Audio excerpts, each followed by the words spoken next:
El fiscal general de la Nación me ha informado que como resultado de rigurosas investigaciones tiene pruebas contundentes y concluyentes que demostrarían la responsabilidad del señor Seuxis Hernández, conocido como Jesús Santrich, en delitos de narcotráfico cometidos después de la firma del acuerdo. Por supuesto que a él, como a todo ciudadano, se le deben respetar sus derechos y el debido proceso. El acuerdo es claro y lo cumpliré de manera estricta. No extraditaré a nadie por delitos cometidos antes de la firma del acuerdo y con ocasión del conflicto. Ahora bien, si cumplido el debido proceso y con pruebas irrefutables, hay lugar a la extradición por delitos cometidos después de la firma del acuerdo, no me temblará la mano para autorizarla, previo concepto de la Corte Suprema. Esas son las reglas del juego. Esa orden internacional ha sido emitida contra los señores Seuxis Pauxis Hernández Solarte, conocido como Jesús Santrich, contra el señor Marlon Marín, contra el señor Armando Gómez, alias el Doctor, y contra Fabio Simón Yunes Arboleda. La orden de captura internacional, cuya finalidad es la extradición de las referidas personas hacia los Estados Unidos de América, se basó en un indictment, que es una acusación formal, que emitió el Gran Jurado de la Corte Federal del Distrito Sur de Nueva York el día miércoles 4 de abril del año en curso contra las personas capturadas por narcotráfico. Los hechos ocurrieron a partir del mes de junio del año 2017, es decir, después de la firma de los acuerdos, y se prolongaron hasta el mes en curso, abril del 2018. Esos hechos están relacionados con un acuerdo para exportar 10 toneladas de cocaína, que equivalen a 10.000 kilogramos, hacia los Estados Unidos de América, cuyo precio habría sido convenido en la suma de 15 millones de dólares americanos. Estas toneladas en el mercado de Nueva York equivalen a un valor de 320 millones de dólares.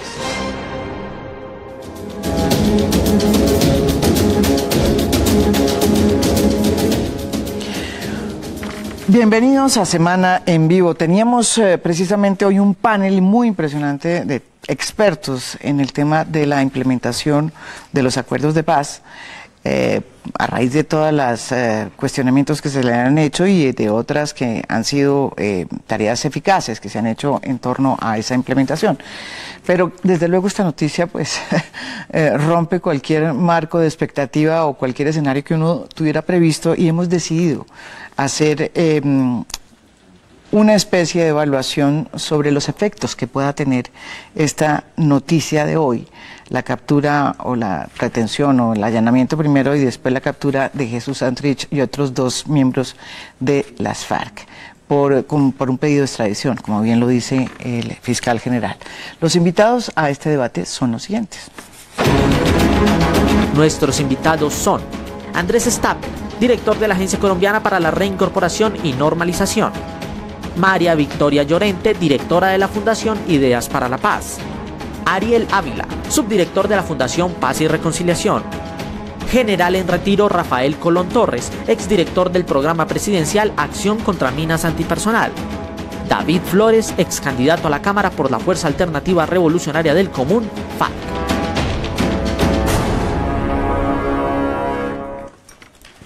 Bueno, les agradezco a todos ustedes esta cita y me imagino que todavía están un poco conmocionados con la noticia. Yo quería, antes de darle la palabra a David, quería la opinión de Ariel. Se los voy a preguntar a todos realmente, ¿cuál es el impacto que una noticia como estas puede tener en la implementación de los acuerdos que han tenido una parte, digamos, de unos avances y unos retrocesos complicados, o no retrocesos, por lo menos unos puntos neurálgicos complicados, como los que han tenido que ver con, digamos, cuestionamientos al Fondo de Paz. Pero esta noticia, pues obviamente rompe cualquier cosa distinta, pero ¿va a tener o no un efecto profundo en la implementación de los acuerdos? ¿Sí o no? Bueno, muy buenas noches a todas, a todos. María Jimena, muy amable por la invitación. A ver, estas tres respuestas muy rápidas. Lo obvio que sí va a tener una repercusión muy grande dentro de la implementación. Dentro de la opinión pública, que las instituciones siguen funcionando, que la Fiscalía investigó y que ese cuento de que el proceso de paz limitaba a las instituciones es falso, y aquí está la muestra de que el fiscal está actuando como en el tema de los bienes. Así que la ciudadanía tiene que sentirse tranquila por la institucionalidad. Dos, en las zonas veredales también. Es decir, aquí hay mandos medios de las FARC pegados con babas, perdónenme la expresión, gente que no les han llegado los proyectos productivos, personas que, hay gente todavía en la cárcel que tenía que haber sido beneficiada de la ley de amnistía, inseguridad jurídica, y pues esto te va a tener un impacto. Yo sí creo que esto puede llevar a que alguna gente vaya a la disidencia corriendo porque se siente traicionada por este proceso de paz. Eso es indudable. Y ahí viene lo tercero. Aquí lo que hay que garantizar, más allá de las pasiones políticas que están encendidas en las redes, es uno, el debido proceso. Dos, hay que ser muy rigurosos, no acelerarse en los temas de extradición ni nada, hay que ser muy rigurosos, e incluso me atrevo a decir, si es necesario para claridad de las FARC, de la sociedad, del gobierno, de la comunidad internacional que ha creído en este proceso, para mí, que yo he creído en ese proceso, pues garantizar un acompañamiento para determinar los niveles de las pruebas, pero aunque todo parece indicar que el fiscal sí tiene las pruebas, lo que se está publicando hasta el momento, porque pues esto ocurrió hace apenas 2 horas, sí, es muy pesado, pero eso va a tener un efecto, y esto se suma, esto que está pasando, yo me pongo del lado de lo que está pasando con los exguerrilleros de las FARC, es decir, esto se suma a una inseguridad jurídica, así lo leen ellos, así no lo sea, eso lo tendrá que determinar la justicia, y a una serie de incumplimientos que se han dado en esos espacios, aunque también pues hay cosas importantes para resaltar, pero ahora espero decirlo. Bueno, yo quería antes pasarle aquí la palabra al nuevo director de la Agencia de Reincorporación, que llega en el momento más álgido, y que me parece que Andrés Stapper, que yo creo que me imagino que está un poco sorprendido también con todas estas noticias. ¿Cuáles son los efectos que puede tener en el tema de la reincorporación? Ustedes están trabajando con muchos de ellos en todas estas zonas y están trabajando en una incluso reincorporación, según lo que me dijo a mí su antecesor, incluso en una reincorporación ya individual, que son los que básicamente lo que está funcionando muy bien. ¿Usted cree que esto va a tener un gran impacto en la reincorporación, en lo que está pasando en las zonas? María Jimena, a todos muy buenas noches, muchas gracias por la invitación. Pues obviamente va a tener una repercusión en las zonas y con los excombatientes y también con los mandos medios, pero también hemos visto el compromiso de muchos de ellos en los espacios o en los asentamientos donde ellos están, de seguir construyendo y ir avanzando en materia de paz. Tenemos también una perspectiva, unos antecedentes muy, no podemos decir ni similares ni parecidos, pero los temas de inseguridad que le puede generar todo un proceso de construcción de paz, todo un tema de construcción de la verdad frente al colectivo, a la ciudadanía en general, pero existe un compromiso serio. Digamos que ahí es donde nosotros como Estado, desde la ARN y con el Consejo Nacional de Reincorporación, tenemos que afianzar ese compromiso para que no exista ninguna desbandada. Existe y debe existir una confianza en la institucionalidad, y tal como lo dijo el señor presidente en el comunicado, es esperar que haya seguridad jurídica, la certeza frente a las pruebas, para el cual van a ser las decisiones que en derecho correspondan, en cumplimiento de lo que está en el acuerdo y también lo que haya que responder en esa materia. Pero existe un compromiso por parte de los excombatientes y en la ciudadanía. Sí, ¿usted no ha sentido todavía ese cimbronazo en las zonas? ¿No siente que se está yendo la gente? Pues, como dicen, llevamos 2 horas del comunicado, igual hay noticias que van pasando, pero también hay que ver qué expectativa y también mandar ese mensaje de confianza, de esperar que la institucionalidad avance, actúe en esto, pero igual el compromiso de las FARC siempre ha estado y nosotros lo hemos visto en las zonas. David, usted, ¿cómo se ha sentido esta noticia en las zonas y en los excombatientes de las FARC? No, yo no puedo decir cómo se ha sentido en las zonas, porque acaba de pasar. Lo que sí puedo decir es que esto es el momento más difícil del proceso, sin lugar a dudas.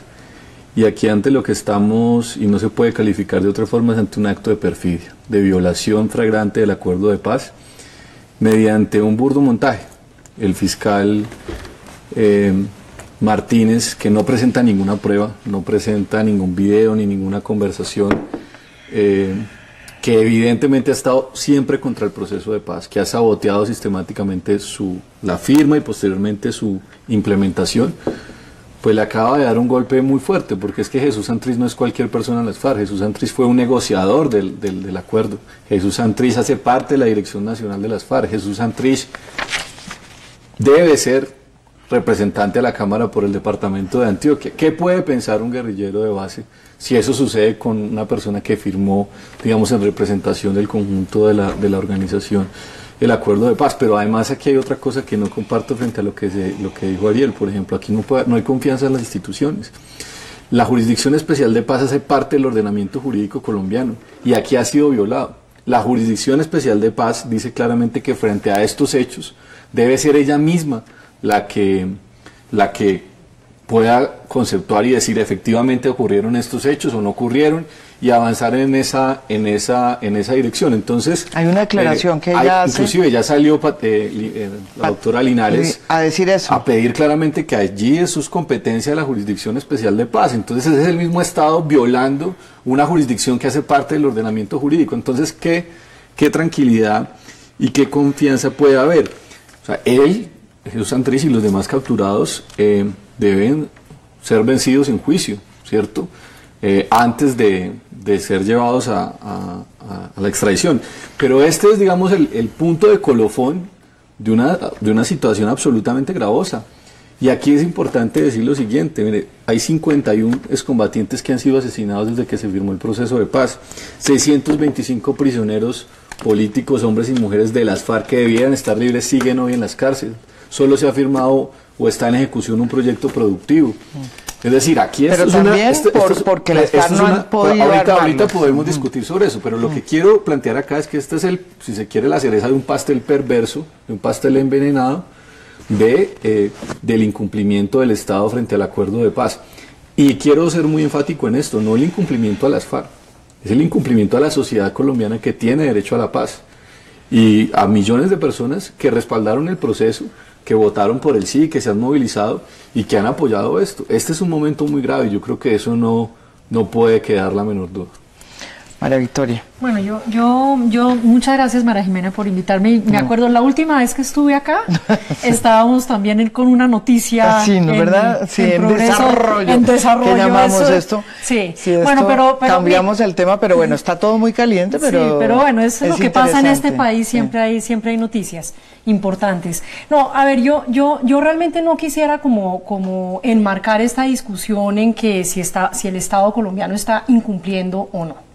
Yo creo que el Estado colombiano tiene unas enormes dificultades para poder operar en el territorio. Aquí el general sabe muy bien cómo es ese tema, para poder operar en el territorio, y eso es lo que, digamos, los colombianos y yo creo que las mismas FARC caímos en la trampa de que íbamos a firmar un acuerdo que decía un montón de cosas muy importantes sobre la integración de Colombia, ¿sí? Y que lo íbamos a poder hacer con el mismo Estado que tiene todas las dificultades y que ha tenido las dificultades históricas de hacer lo que tiene que hacer con los territorios que han estado en el conflicto en Colombia. Yo no sé si lo que está, desconozco, digamos, las pruebas que tiene el fiscal o no. Tampoco tengo muy claro si es competencia o no de la JEP Eso es el acto legislativo. Sí, pero Esa es una de las peleas que siempre hubo. ¿cuál es el asunto? El asunto es que la JEP hasta ahora está empezando a operar. Tampoco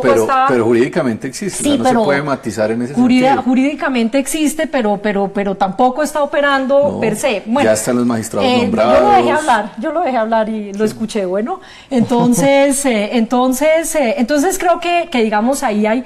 Lo que quiero plantear es que evidentemente esta transición ha sido una transición de mucha incertidumbre, una incertidumbre generada por una enorme incapacidad del Estado de responder adecuadamente. Yo le digo de verdad, digamos, a la Agencia Nacional de Reincorporación, que bueno, uno se confunde con las siglas. Con ya, las, ¿no? porque ya que la sí, porque ya le cambiaron, entonces yo tengo que cambiar el switch, pero realmente una cosa que a mí me parece imperdonable, y no lo digo por la agencia, sino por el Estado colombiano, es si algo habíamos aprendido del anterior proceso, era el tema de reincorporación y de reintegración era algo que no podíamos dejar al garete, como nos sucedió en el proceso de desmovilización de los paramilitares, que nos demoramos en encontrar el camino para reintegrar a todo ese poco de gente, y en ese camino se crearon las BACRIM y se dio la historia que ya conocemos. Entonces este era un tema en donde realmente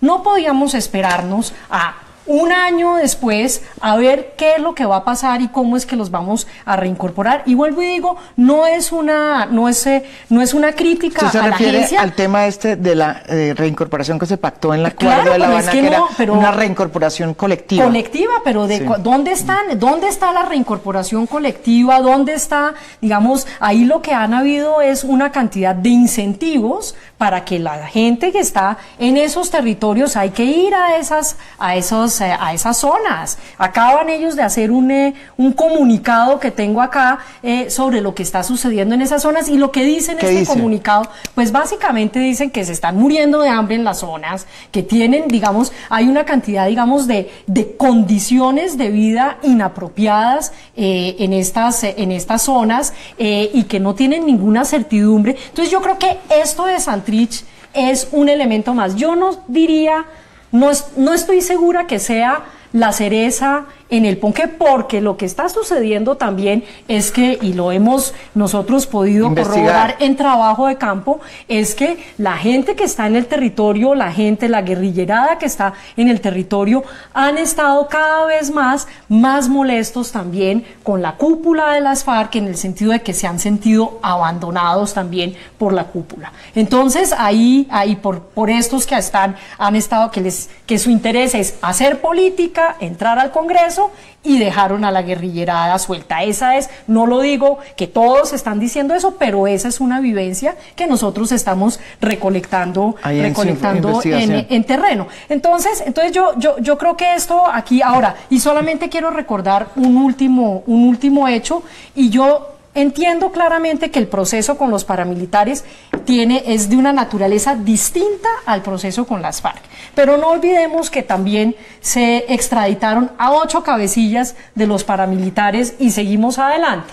Entonces seguimos adelante mal. Pero si uno ve la verdad. Hemos conocido mucha más verdad de la que no, pero no verdad judicial.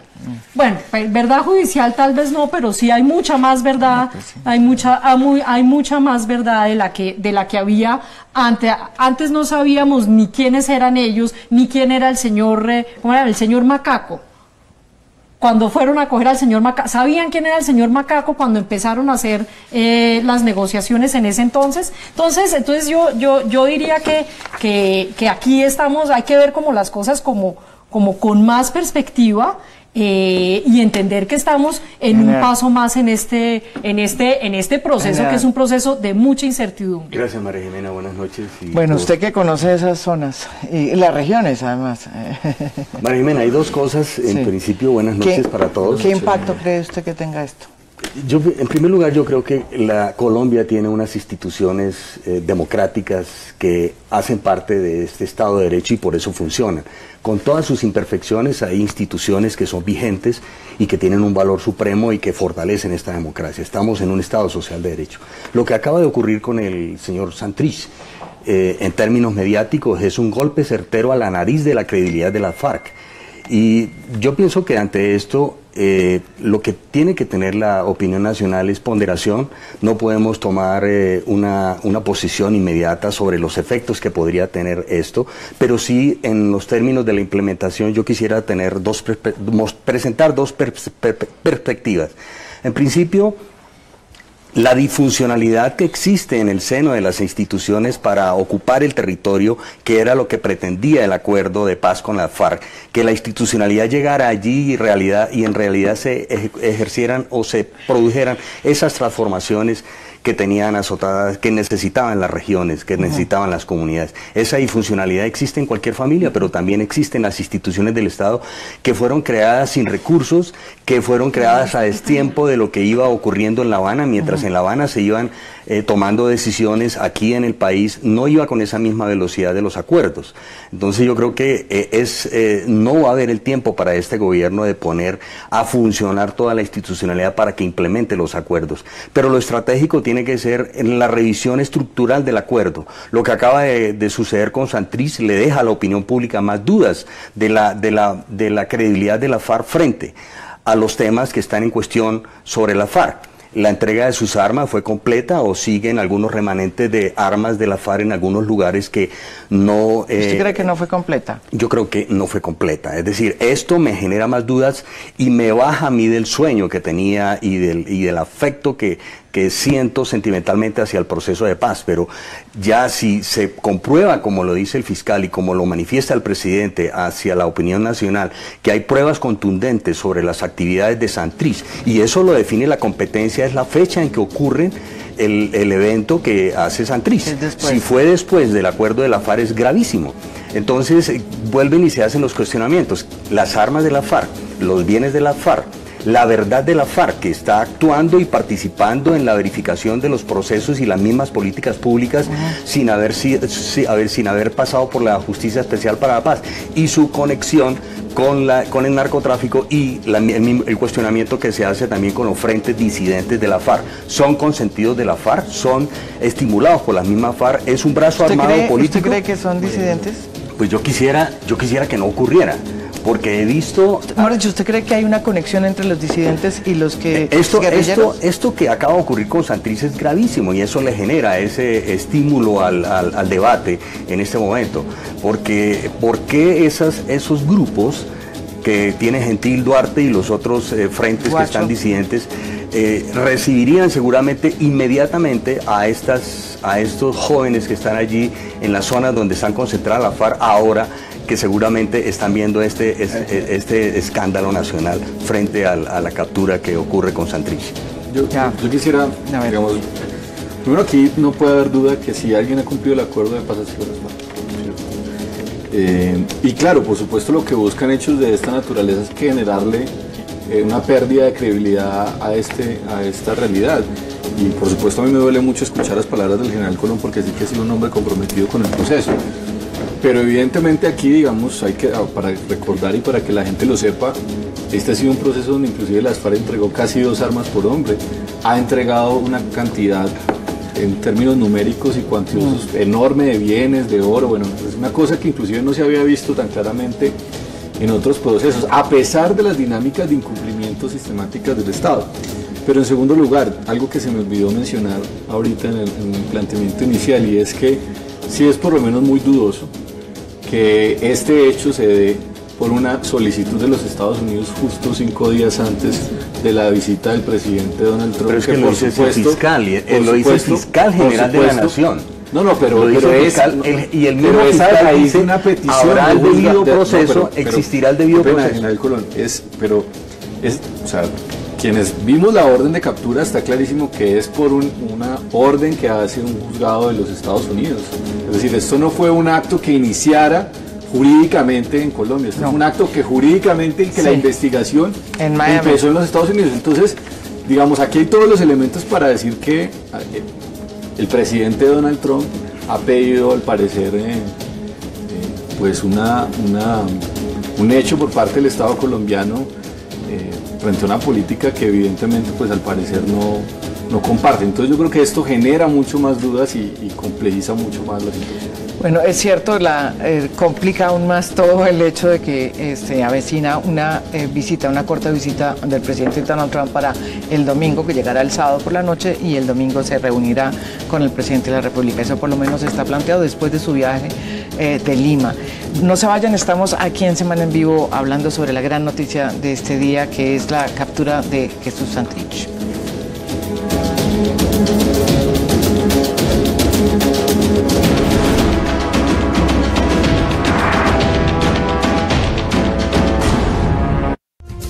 Usted está viendo Cable Noticias, 24 horas de información. Vuelve el encuentro que reúne a quienes creen que la educación es la oportunidad que hace todo posible. Cumbre Líderes por la Educación, 19 y 20 de septiembre en Bogotá. Asista y juntos transformemos el mundo. Una iniciativa de Semana Educación.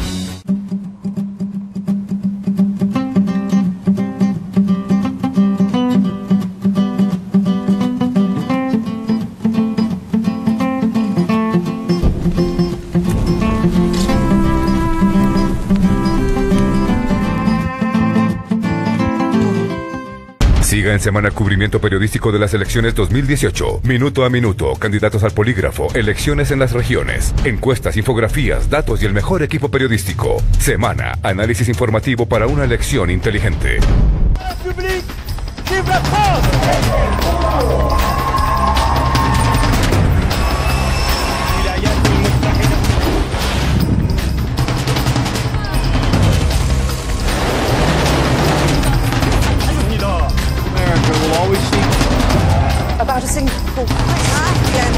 La Asamblea Nacional. Cable Noticias, 24 horas de información. Usted está viendo Cable Noticias, 24 horas de información. Cable Noticias se ve en toda Colombia con Cable Noticias, edición estelar. Cable Noticias, 24 horas de información.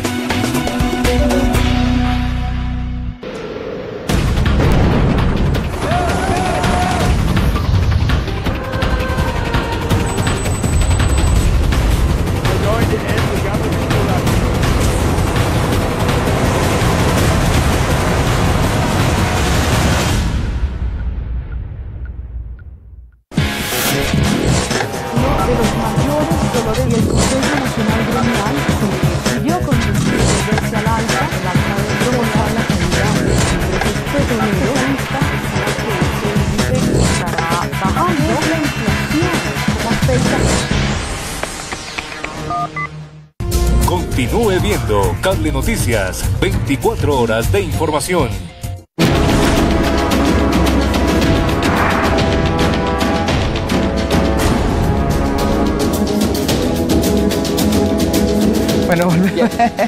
Bueno, volvemos aquí, estamos en Semana en Vivo en esta noticia en desarrollo, como dicen.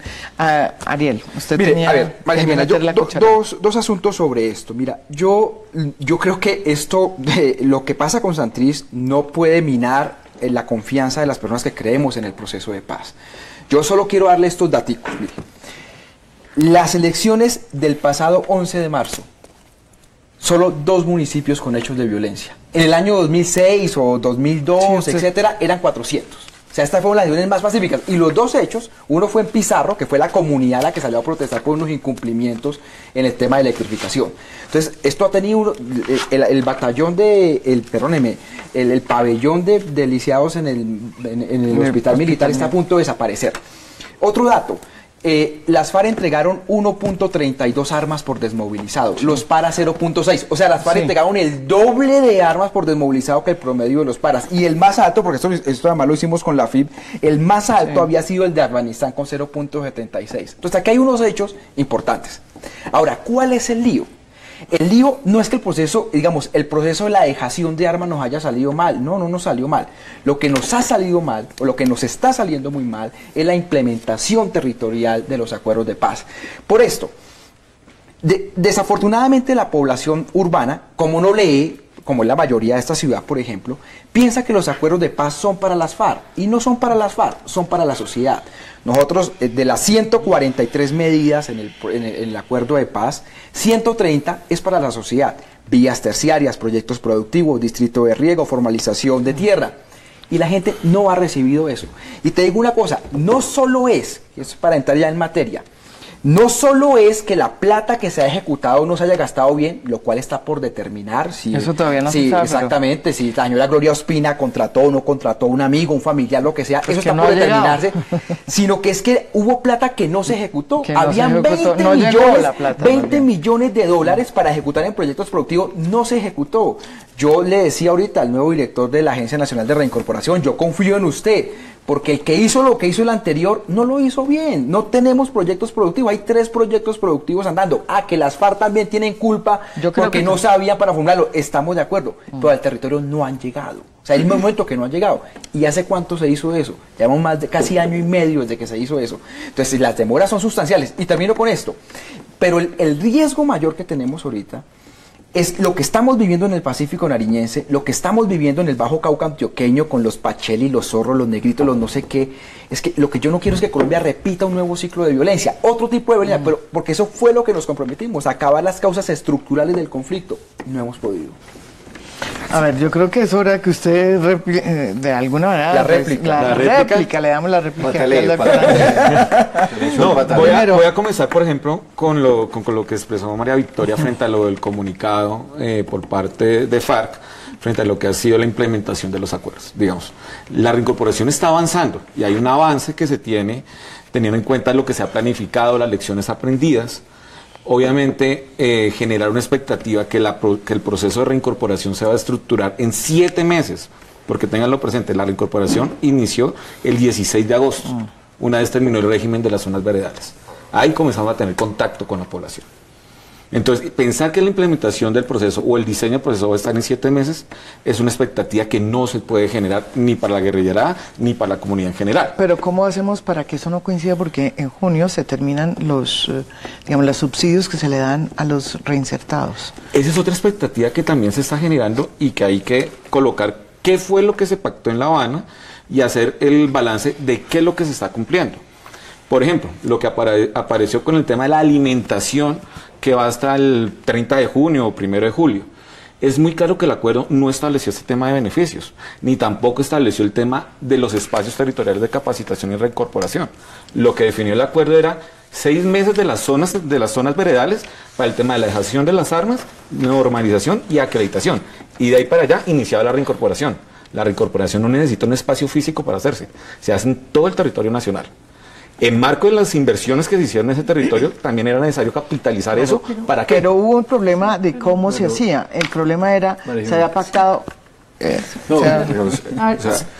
Aquí evidentemente el proceso de reincorporación es un proceso complejo y que no puede concluir en 7 meses, pero estamos hablando también de cosas mínimas, ¿no? Aquí tenemos todavía excombatientes que no han recibido cédula. Sí. Tenemos excombatientes que no han sido bancarizados, tenemos excombatientes que no tienen una EPS. Claro, pero espérate, yo te escuché, pero cortaron en la intervención frente a la implementación y hay unos temas muy básicos. También hay que decir. ¿Por qué no se ha bancarizado el 100% de la población? También es cierto que la Oficina del Alto Comisionado para la Paz ha hecho todas las gestiones para comunicar los temas de la acreditación a 300 personas y no hemos podido comunicarles eso. Y a partir de la acreditación es que se comienzan a gestar todos los temas de recibir los beneficios. Igual, tengamos también presente para los temas de la acreditación de la población, personas con 2, 3, 4, 5 cédulas que necesitan todo un proceso de verificación. Eso no es verificar ni acreditar. Pero aquí hay otro asunto, y ya le doy para darle la palabra a los demás, y es, aquí hay un asunto nodal en este tema de la reincorporación, y es el tema de tierras, ¿cierto? Si no hay la posibilidad de que los excombatientes tengan lugares efectivos donde desarrollar sus proyectos productivos. Pero eso no difícilmente, efectivamente no se pactó, pero si un Estado puede garantizar una tierra para proyectos productivos. Pero hay mecanismos, mecanismos posibles. Pero hay todos los mecanismos posibles legalmente conseguir 2 hectáreas para avanzar, exactamente, para avanzar en esa perspectiva. María Jiménez, para que él siga hablando. Yo sí, digamos, para terminar unos temas muy puntuales frente a la implementación. Hemos construido a lo largo de estos 7 meses o desde que se creó el Consejo Nacional de Reincorporación, que es una instancia conjunta, FARC y gobierno, para implementación de planes y programas en materia de reincorporación. Eso no es una decisión unilateral del Estado frente a cómo se actúa en la implementación de proyectos productivos, en temas de educación, en temas de formación. Es una instancia conjunta que tratamos de socializar los avances y a partir de la experiencia podemos hacer proyectos de innovación con las personas en el territorio. Puntual, para el tema de tierras. En el acuerdo no se generó, pero también tiene razón Ariel. Imposible que el Estado no pueda hacerlo para el tema de desarrollar proyectos productivos. Se hacen y se están generando instancias y el mismo decreto 902 que fue coordinado con las FARC estableció la adjudicación de territorios a entidades de derecho público para el desarrollo de proyectos productivos para los excombatientes. ¿Y por qué están tan demorados? No, digamos, se están generando, se hizo todo el proceso, se identificaron los territorios con las FARC, hay unas ofertas cuantiosas por unos territorios que se están pidiendo a precios de especulación. Y ahí es donde nosotros decimos, el 902 es muy caro frente a cuáles eran los valores que se pueden pagar por esas tierras. Hemos llegado también a concertar... ¿No ha podido comprar las tierras? No, es que no se ha podido. No ha podido comprar las tierras. Conozco un proyecto productivo, una fundación suiza que ya se va a sacar la plata porque después de 8 meses no pudo. Pero mira, pero yo sí quisiera decir una cosa acá porque, digamos, yo entiendo todo lo que tú estás diciendo y me parece que digamos, yo creo que están haciendo su mayor esfuerzo. El problema es que cuando se pensó en la implementación y en la transición, se habló del plan de respuesta inmediata, de que iba a haber unas medidas de excepcionalidad para poder enfrentar esta situación. Y eso es lo que no hemos hecho. No hubo plan de respuesta inmediata. Entonces, cuando uno habla, nosotros conocemos bien el tema de la Agencia Nacional de Tierras, trabajamos con ellos en distintos temas, y no hay nada más enredado en este país que el tema de formalizar la tierra. O sea, eso es un lío de verdad que no vamos a resolverlo en los próximos 15 años, por donde vamos. Entonces, con la mayor voluntad que tiene el doctor Samper y todo su equipo. Pero es que, digamos, no se pensó, se pensó porque yo fui a 1 millón de reuniones donde se hablaba del plan de respuesta inmediata. Y realmente en 2 asuntos donde uno dice, de verdad, no podíamos fallar porque además de todo sabíamos que esto iba a suceder. El primero era el de la seguridad en los territorios. O sea, no hubo ninguna respuesta inmediata frente al tema de seguridad. El vacío ha sido, yo no entiendo, todos los días hay un plan distinto, pero realmente lo que uno encuentra en territorio es un vacío de seguridad tremendo. No lograron controlar el territorio, el Estado, se acabó un esquema de regulación que tenía las FARC y no hubo quien lo reemplazara. Eso es así. Y lo último es reincorporación. O sea, es que esto era realmente que lo estemos haciendo a través del conducto regular. Realmente ahí yo creo que hubo un error en la negociación. En la negociación hubo un error de origen. No, yo le digo por qué. Porque todos sabemos que eso fue lo único que no se alcanzó a negociar. Pero eso fue un error de origen, pero después es increíble que no podamos, o sea, todo lo estamos haciendo, a los señores de las FARC se les trata como cualquier campesino más, cuando estamos en una situación excepcional. 2 modelos ciertos que han ocurrido en los últimos años. El 24 de octubre del 2007 en los Montes de María, es un territorio con 15 municipios, más o menos 10.000 kilómetros cuadrados, unos 250.000 habitantes, a 1 hora de Barranquilla, a 2 horas de Barranquilla, a 1 hora y media de Cartagena, a 3 horas de Montería. Ese día dejó de existir en el territorio un miembro de la FARC, el 24 de julio del 2007. El 15 de junio del año 2005 ya no existían paramilitares en la zona. Ese es un tema. El otro, Tumaco. En Tumaco tenemos tropas de todas las fuerzas militares. Lo que quiero decir es que no se hace transformaciones ni la profundización de la democracia se hace con soldados. Allí las autoridades locales son indispensables, pero dejaron de existir la FARC y las autodefensas en los Montes de María, y lo único que se ha hecho es una transversal.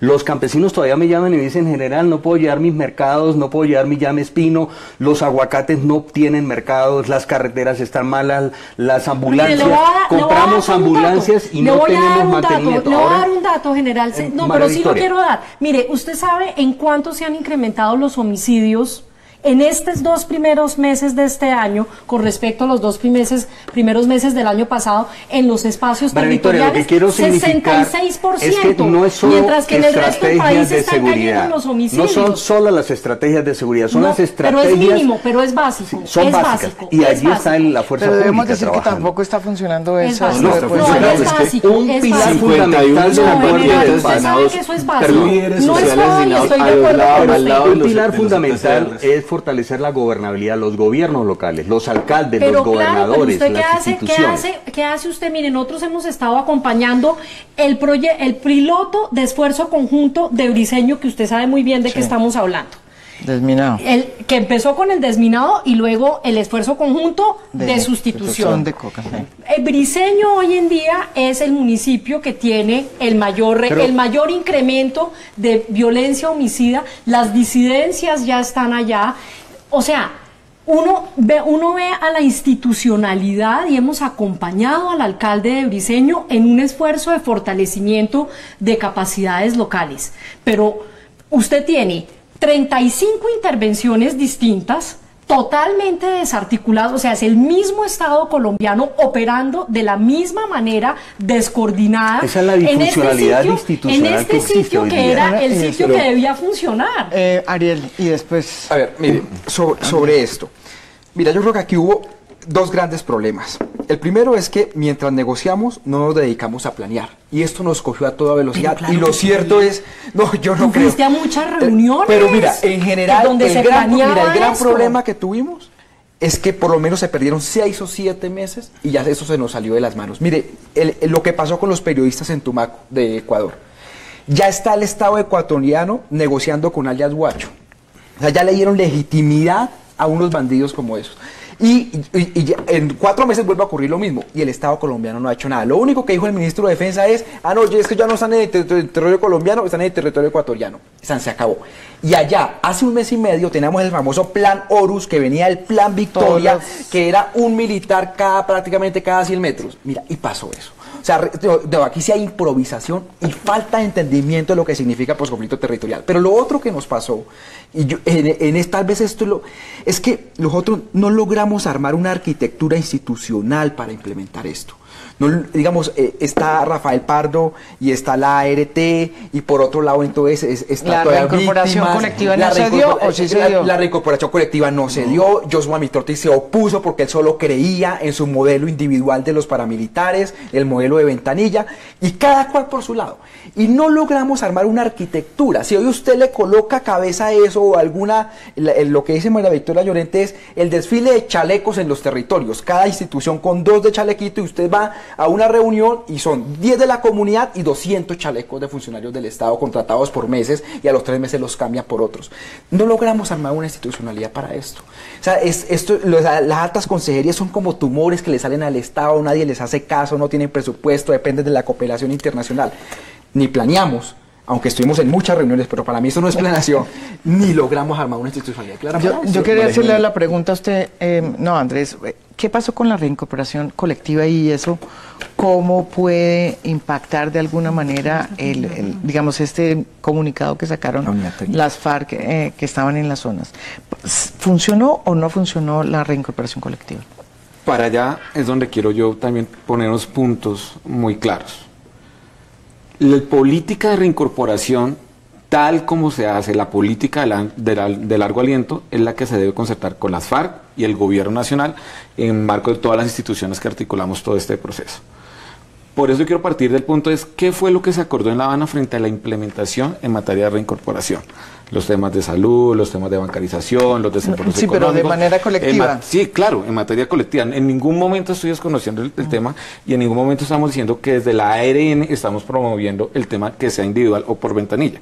Lo que estamos diciendo, eso se concerta directamente con las FARC, que los proyectos productivos ojalá se puedan concertar en materia colectiva, como el único que se ha aprobado, que es el de Miravalle, que son 70 personas que están apoyando allá, que se ha tenido no solo inversión se va a tener solo inversión por parte de los recursos de FARC, también tuvo recursos por parte de cooperación internacional y también por los proyectos de respuesta rápida del Ministerio de Agricultura. Son proyectos que se han venido apoyando en el tiempo, igual los proyectos de autoabastecimiento que ha venido apoyando el PNUD, 21 proyectos en cada ETCR, mientras se va construyendo esa ruta de largo plazo. Porque pensar que vamos a iniciar un proceso de incorporación colectiva el día cero, cuando se permite el ingreso a la institucionalidad, una vez se termina el régimen, es imposible. Es una expectativa que no era viable, pero sí era necesario vincularlos a una oferta que estuviera en el territorio. La unidad técnica en la ARN ya está funcionando. La unidad técnica de reincorporación creada por el decreto 897. Está el coordinador de la unidad técnica que se llama Juan Patiño y hemos estado en el momento de seleccionar las personas que tengan el perfil técnico. María Jimena, ¿viste? La unidad técnica no está. Mira, y no es culpa tuya. Yo le deseo la mejor de la suerte, pero no es culpa tuya. Pero mira, no está. Y ya se va a acabar la alimentación, la plata de los 2 años. No, pero los proyectos de autoabastecimiento en el 2019 están hablando de 15 millones de pesos, pero más allá de eso, digamos, de lo casuístico, decir que son proyectos de muy poca cuantía para pensar que de ahí se va a autoabastecer 200, 250 combatientes que puede haber en cada TCR. Yo creo que aquí asistimos a un problema de incumplimiento global del acuerdo, ¿cierto? Y eso afecta también dinámicas de reincorporación. Aquí es lo que estoy planteando, por ejemplo, a propósito del caso de Tumaco. Estamos asistiendo al incumplimiento de lo pactado en términos de la sustitución de cultivos de uso ilícito, una serie de acuerdos que se han construido con las comunidades en términos del PENIS, del Plan Nacional de Sustitución. De PENIS, sí. Pues se ha venido incumpliendo, es decir, efectivamente los campesinos y campesinas que tenían unas expectativas frente al acuerdo de que hubiera inversión de los 14 planes nacionales que plantean en términos de la reforma rural integral, no ha llegado absolutamente nada, pero no solamente no ha llegado absolutamente nada, sino que a pesar de que firman acuerdos de sustitución concertada, a la semana inmediatamente posterior les erradican forzosamente los cultivos, pero además, no contentos con eso, pues se radica ante el Congreso de la República una iniciativa legislativa que viola los acuerdos, ¿cierto?, que penaliza en la práctica, digamos, a los pequeños cultivadores, y pues esto todo en general, pues, digamos, ni la implementación, ni la reincorporación, ni qué decir de lo siguiente, y es el tema de la implementación legislativa, ¿cierto? O sea, todo el punto, uno de los puntos nodales, y aquí retomo lo que decía Ariel hace un momento, de resolver las causas estructurales que originaron el conflicto, que para mí, pues todo el acuerdo es importante, pero digamos que el punto de la reforma rural integral y el punto de la participación política para la paz, pues naufragaron en el Congreso. No tenemos reforma política. Las 16 circunscripciones especiales de paz se hundieron. Bueno, en fin, no hay estatuto de la participación ciudadana. Una pregunta porque se nos está acabando. ¿Qué efecto, además de toda esta situación que usted está planteando, qué efecto puede tener en la gente que está en este momento en las zonas la decisión de la Fiscalía de Cartagena? Pero mira, yo lo que quiero decir es lo siguiente. Las FARC ha planteado un compromiso irrestricto con el proceso de paz, con su cumplimiento. Por supuesto, esto genera dudas. Y yo quiero aprovechar antes de que se acabe el programa de que esto no le puede generar a la gente desesperanza frente a la paz ni frente al proceso.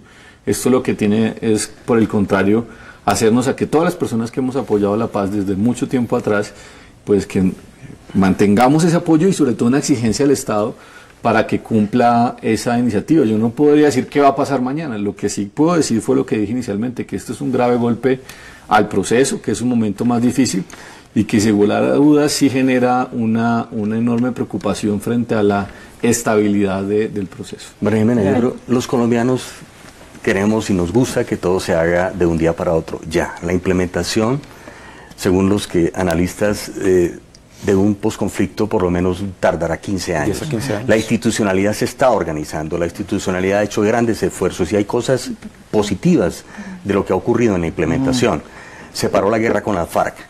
los médicos del hospital militar, los cirujanos, traumatólogos, ortopedistas, nadie está discutiendo menos. Y esto las comunidades se han organizado a participar. Pero una pregunta, ¿usted cree que esto lo que está pasando hoy, más los problemas que ha habido para encajar, digamos, toda esta, presencia o, digamos, articulación con las regiones, usted cree que, más lo que pasó con el tema de Santrich, ¿usted cree que eso puede golpear realmente el proceso o usted cree que este proceso puede sobrevivir después de Yo lo miraría todos estos en términos elementos? optimistas. Yo creo que deben haber liderazgos profundos que puedan reorientar las instituciones para que ellas se hagan cargo de los territorios y tenemos que confiar en la institucionalidad. Finalmente, las instituciones persisten, las instituciones se mantienen, las personas salen, pero las instituciones quedan. El fiscal de Odebrecht, de Navelena, esas son las instituciones que tenemos instituciones en Colombia. de un Estado pero no son instituciones impolutas, no son instituciones impolutas, también hay instituciones con funcionarios corruptos, con voluntades políticas y con unas apuestas políticas claras. Pero es una democracia. Claro, pero en democracia también pasan esas cosas. En democracia pasan ese tipo de cosas, que hay funcionarios corruptos, que hay funcionarios muy cuestionados y que no se puede decir ahora aquí que entonces la fiscalía es un ente impoluto, ¿cierto? Y que el fiscal general de la Nación es prácticamente un querubín. No lo es. Es un señor que opera sobre la base de unos intereses políticos y que ha saboteado sistemáticamente el proceso de paz. Claro, pero el primero que no está cumpliendo el debido proceso es el fiscal, porque esto lo debería solucionar en la Jurisdicción Especial de Paz. No lo va a solucionar. Entonces estamos ante un fiscal. Estamos ante un fiscal que es el propio que no está respetando las instituciones jurídicas del Estado colombiano. La verdad es que aquí uno lo que se sorprende es que pensáramos que este acuerdo se iba, o sea, el problema del acuerdo era que un acuerdo absoluto y totalmente detalladísimo, como ningún otro acuerdo en el mundo, y que esperábamos que eso iba a pasar por el Congreso, que iba a pasar por la Corte Constitucional, que iba a pasar por la institucionalidad colombiana, sin que nada pasara, en medio de un ámbito político en donde la mayoría de los colombianos, por lo menos así lo votaron, no estaban de acuerdo con este acuerdo. Entonces yo creo que ahí también hay un tema, digamos, de que es la democracia colombiana. Es lo que hay. Es lo que hay. Es lo que hay. Evidentemente es lo que hay. O sea, entonces, y lo que hay pero lo que hay tiene problemas y no se puede desconocer. No dejan terminar. Se puede corregir. No solo esto, mire, estamos de acuerdo que un posconflicto dura 15 años, 10 años, no hay problema. Pero lo que sí es claro que en posconflictos con economías de guerra como el nuestro, de 200 municipios con coca y con minería, se sabía que los 2 años primeros, todos los decían, eso se llama estabilización. Esos 2 años eran claves. ¿Y sabe qué? Fallamos. Ahí fallamos. Yo creo que fallamos grave. Bueno, lo que... Pero todo no se ha perdido, no sé si para completar el tema esto es un tema que es de largo aliento. Y es una política que se construye paso a paso. Pero hay que tener resultados tempranos. Hay que tener victorias tempranas. Y es que si usted documenta los resultados, yo creo que el paso ha tenido resultados muy positivos, pero en términos de reincorporación hay cosas inmediatas y fáciles que pueden solucionarse y que hay que ser autocríticos. Hay que ser autocríticos.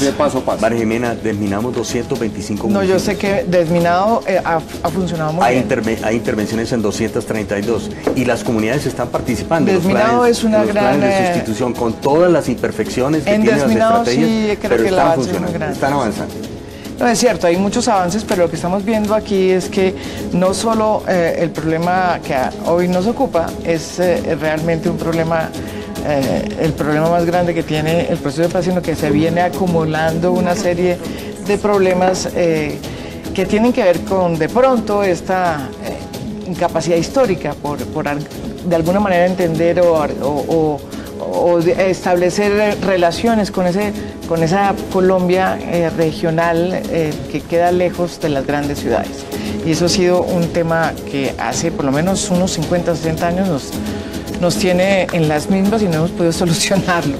Y yo creo que hoy quedó planteado el tema muy bien. Hay un problema de implementación, hay avances, es cierto, muchos avances muy importantes, pero también hay un problema de implementación, sobre todo rapidez. De rapidez, los primeros 2 años son fundamentales. Y bueno, y en fin, encima de eso lo que pasó con el señor Santrich, que eso pues obviamente esperamos que la Fiscalía aclare, lo entienda, lo explique más bien a todos los que queremos saber qué pasó para poder entender cuáles son los efectos reales que esto pueda tener en el acuerdo de paz. Muchísimas gracias a ustedes, los espero mañana con otro tema internacional. Muy buenas noches.